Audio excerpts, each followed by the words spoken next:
I'm here today to represent AIDS Action Now, a group of people concerned about issues related to HIV, AIDS, hepatitis C, and the health and well-being of marginalized groups. Just to clarify, AIDS Action Now doesn't receive any dollars from the city.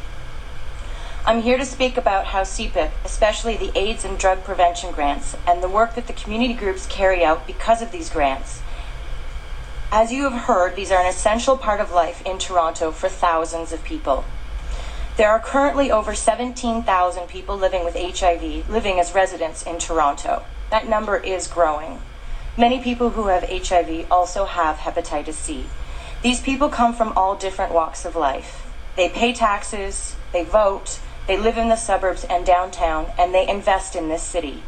Many are from disadvantaged and marginalized populations and face a great deal of difficulties.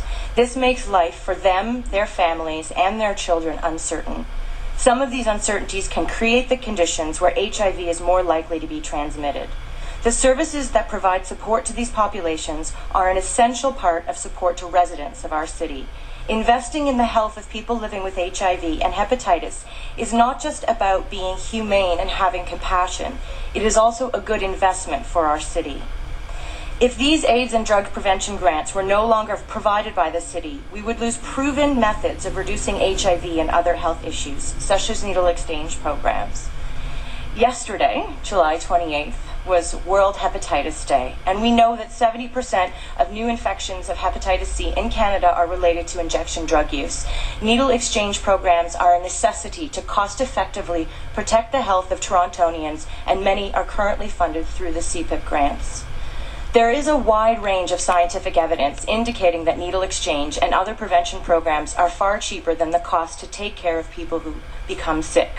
I don't have time to go over this evidence in 3 minutes, and I've never even tried to consider doing that at 3 in the morning. But should you need it, I can provide you with it. We encourage you to make evidence-informed policy decisions that are fiscally sustainable in the long term. We urge you to consider the health impacts of KPMG's suggestions. KPMG's report does not take into account the long-term financial impacts of withdrawing these vital grants that support the health and well-being of residents of the city that you all represent. It does not take into account how these grants do the work that Toronto Public Health cannot do for vulnerable populations, and how this assists the city in fulfilling its mandated obligations to the province. That is me just repeating what is in the Board of Health staff report that you have as a recommendation on your desk.